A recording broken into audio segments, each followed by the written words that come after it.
April 1876 অস্ট্রিয়ার হাঙ্গেরিতে জন্ম হলো টমাসের।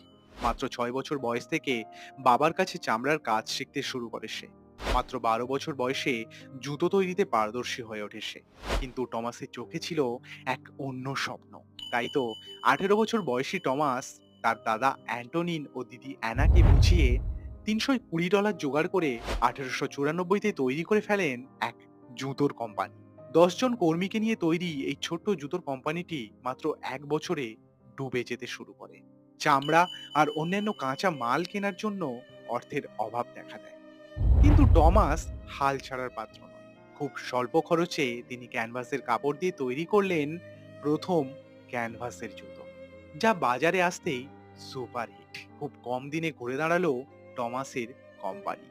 টমাসের সেই কোম্পানির নাম না, কোম্পানির নাম অন্য এক ভিডিওতে।